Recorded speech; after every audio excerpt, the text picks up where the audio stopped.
Hello বন্ধুরা, আসসালামু আলাইকুম। আপনাদের মাঝে আবারও নিয়ে আসলাম 16 বছর পর গল্পের 22 নম্বর পার্ট। তো বন্ধুরা, বেশি কথা না বলে গল্পটা শুরু করা যাক।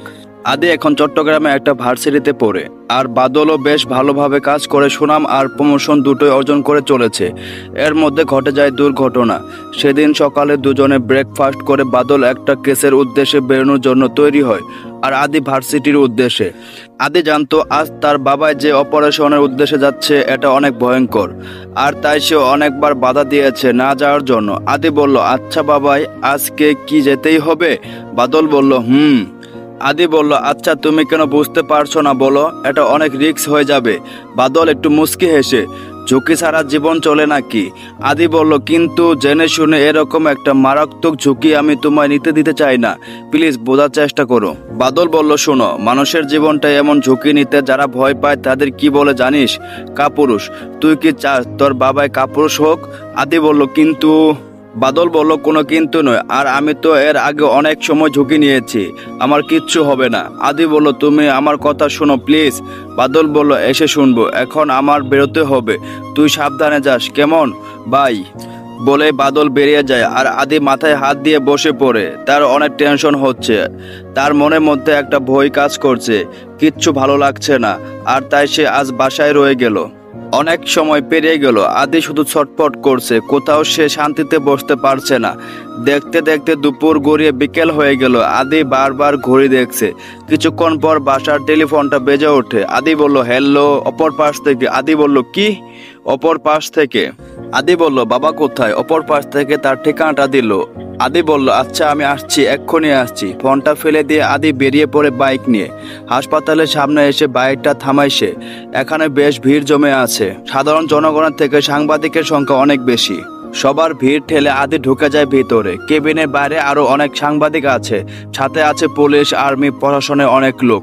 আদিকে দেখে দুজন লোক ওর কাছে এসে জিজ্ঞেস করে। একজন বলে, তুমি আদিব?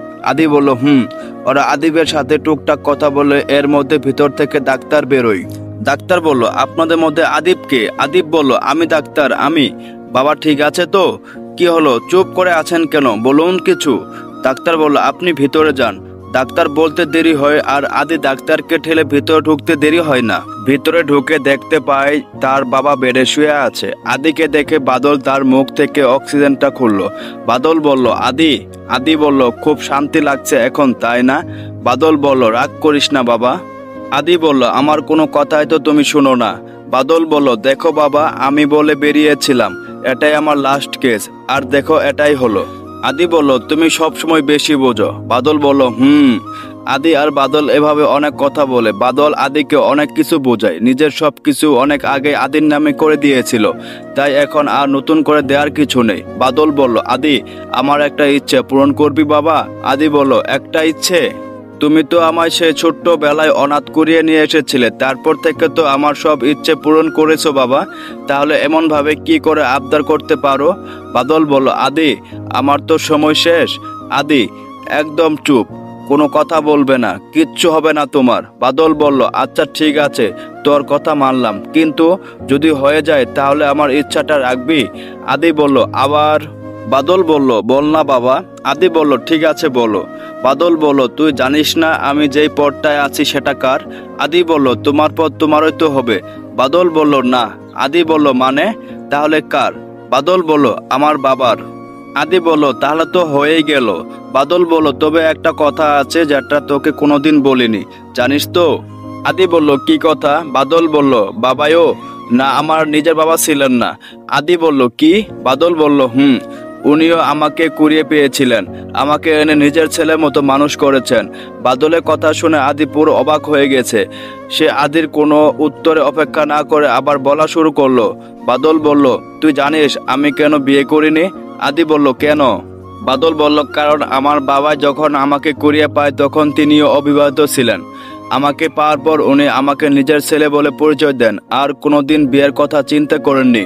আদি বলল, কি বলছো এসব? বাদল বলল, সেদিন তোকে পাওয়ার পর আমার নিজের অতীত মনে পড়ে, আর সেজন্যই তোকে আঁকড়ে ধরে বাঁচতে চেয়েছি আমিও, ঠিক আমার বাবার মতো। আদি বলল, আমি তো তোমার কথার মাথা মুন্ডু কিছুই বুঝতে পারছি না। বাদল বলল, বুঝতে হবে না। এখন তুই আমাকে কথা দে, আমি চলে যাওয়ার পর আমার দায়িত্বটা তুই নিবি। একজন সৎ সাহসী আর্মি অফিসার হয়ে দেশের সেবা করবি। কথাটা শুনে আদির মাথায় আকাশ ভেঙে পড়ে, কারণ ওর স্বপ্ন ছিল অন্য কিছু। সে চেয়েছিল পড়াশোনা শেষ করে বিজনেসে মন দিবে, একজন নামকরা বিজনেসম্যান হবে, আর তারপর বিজনেসের জগতে সে দেখা করবে তার বাবা আর ভাইয়ের সাথে। কিন্তু সে কোনোদিন তার এই ইচ্ছের কথা মুখ ফুটে বলেনি কারো কাছে। যদি বলতো তাহলে হয়তো বাদল তাকে এমন দায়িত্ব দিত না, বরং তার জন্য বিজনেসের ব্যবস্থা করে রেখে যেত। আদি নিজের ভাবনায় ডুবে গেছে, আর এতটা ডুবে গেছে যে বাদলের ডাক তার কান অবধি পৌঁছেনি। আদি বাদলের দুই কাঁধে হাত দিয়ে ডাকতে থাকে। আদি বলল, বাবাই বাবাই, কিন্তু এতক্ষণে তার বাবাই তাকে ছেড়ে চলে গেছে। ঘটনা আদি বুঝতে পেরে জুড়ে চিৎকার করতে থাকে, বাবাই বাবাই বলে। আদির চিৎকার শুনে বাইরে থেকে ভিতরে ছুটে আসে ডাক্তার। এসে ডাক্তার বলল, দেখি সবাই সরে দাঁড়ান। আদি বলল, ডাক্তার বাবাইকে ডেকে দিন, উঠতে বলুন প্লিজ। ডাক্তার হাত ধরে চেক করে বলল, হি ইজ নো মোর। আদি বলল, না। এবার আদি পাথর হয়ে যায়। বাদলকে হাসপাতাল থেকে রিলিজ করানোর পর তার অন্তিম কাজ শেষ করে সবাই ফিরে যায় যার যার কাজে। দুজন অফিসার আসে আদির কাছে। তারা জানে আদিকে আর দুজনে কি সম্পর্ক। দুজনে আদিকে সান্ত্বনা দেয়, কিন্তু আদি তাদের সান্ত্বনা অপেক্ষা করে বলে ওঠে। আদি বলল, স্যার আমি বাবাইয়ের জায়গাটা নিতে চাই। আদির কথা শুনে দুজনে অবাক হয়ে যায়। তারা তাকে বলে, এখন তারও হরো করার প্রয়োজন নেই, আগে সুখটা কাটুক কিছুটা, তারপর না হয় ভাবা যাবে। আদি বলল, আমি কিছু ভাবতে চাই না, আমি জয়েন হতে চাই। আর তার আমাকে কি কি করতে হবে, কি কি পরীক্ষা দিতে হবে আপনি তা বলুন। অফিসার বলল, তোমাকে তেমন কিছু করতে হবে না, বাদল সাহেব সব ব্যবস্থা করে রেখে গেছেন। আদি বলল, কি? অফিসার বলল, তবে তোমাকে ট্রেনিং করতে হবেই, এটা সবাইকে মেনে চলতে হয়। আদি বলল, আমি রাজি। শুরু হয়ে যায় আদির নতুন পথ চলা। নিজের স্বপ্ন নিজের ভিতরে কবর দিয়ে দেয় সে। কেউ জানতেই পারেনি ওর সেই স্বপ্নের কথা, আর ভবিষ্যতে জানার পথগুলো আজ সে বন্ধ করে দিল। শুরু করলো তার নতুন জীবন। কথাগুলো বলতে বলতে আদির চোখে পানি চলে আসে। তা দেখে মিজান সাহেব এগিয়ে এসে আদির কাঁধে হাত রাখেন। মিজান সাহেব বললেন, কেঁদো না বাবা, কেন কাঁদছ? তুমি তো তোমার বাবারই ইচ্ছে পূরণ করেছ। হয়তো সে তোমার মুখ থেকে জীবিত অবস্থায় শুনতে পায়নি কথা, কিন্তু তাতে কি হয়েছে, তুমি তো তার ইচ্ছে পূরণ করেছ। আদি একটা দীর্ঘশ্বাস ফেলে নিজের চোখে পানিটা গড়িয়ে পড়া আগে মুছে নেয়। মিজান সাহেব বলল, তার মানে তোমার গত 3 পুরুষ ধরে রক্তের সম্পর্ক ছাড়া একই প্রফেশনে আছো আর একইভাবে? আদি বলল একটা দীর্ঘশ্বাস ফেলে। মিজান সাহেব বলল, বেশ মজার কিন্তু ব্যাপারটা। আচ্ছা, তোমার কি আজও নিজের পরিবারের সাথে দেখা হয়নি? আদি বলল, না, গত হয়ে যাওয়া 14 বছরে আমি কখনো ঢাকা যাইনি। মিজান সাহেব বলল, ও আচ্ছা। আদি বলল, আঙ্কেল আমাকে বেরোতে হবে, পরে এক সময় আপনার সাথে আড্ডা দেব, কেমন? মিজান সাহেব বলল, আচ্ছা ঠিক আছে।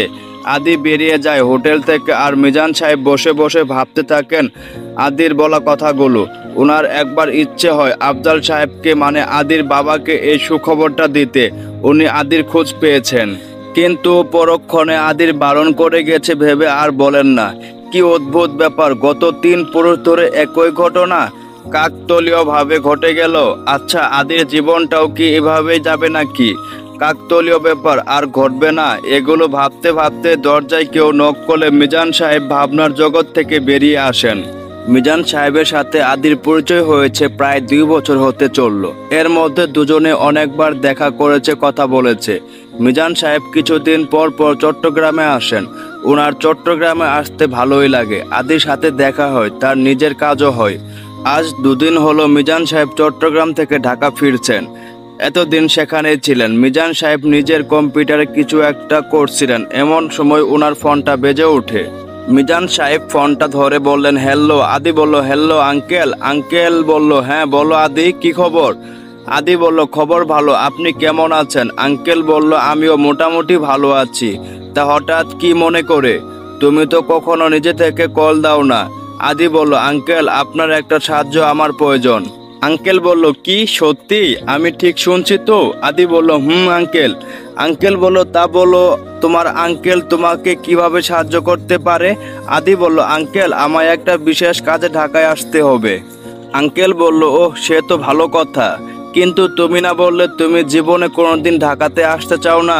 আদি বলল, বলেছিলাম, কিন্তু এখন যেতে হবে। আঙ্কেল বলল, ও আচ্ছা, এসো। তা আমি কিভাবে সাহায্য করতে পারি? আদি বলল, আপনাকে করতেই হবে। আমাকে একটা বাড়িতে ভাড়া থাকার ব্যবস্থা করতে হবে। আঙ্কেল বলল, হা হা হা, কি বলছো তুমি? এটা কোনো সাহায্য হলো? তুমি আমার বাসায় থাকবে? মিজান সাহেব কথাটা বলে আদির উত্তরে আশা না করে বলতে থাকেন, আঙ্কেল, আচ্ছা তুমি তো অফিসের কাজে আসছো। আদি বলল, আঙ্কেল বলল, তাহলে ভাড়া বাসা কেন খুঁজো? আদি বলল, আঙ্কেল, আগে আমার পুরো কথাটা তো শুনে নিন। আঙ্কেল বলল, বলো। আদি বলল, আঙ্কেল, আমি আমাদের বাড়িতে 2 মাসের জন্য ভাড়া নিতে চাই। আঙ্কেল বলল, তোমাদের বাড়িতে? আদি বলল, আঙ্কেল বলল, কেন বলো তো? আদি বলল, আঙ্কেল, প্রয়োজন আছে। আঙ্কেল বলল, ও, আমাকে বলা যাবে না তাই তো? আদি বলল, তেমন বিষয় না। আঙ্কেল বলল, আচ্ছা তাহলে। আদি বলল, আসলে আঙ্কেল হয়েছে কি?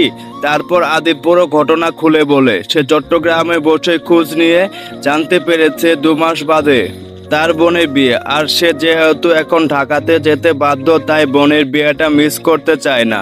আর সবচেয়ে বড় কথা, সে কাজে যাচ্ছে। সে কাজটা ওদের বাড়ি থেকে করলে ওর আসতে যেতে সুবিধা হবে।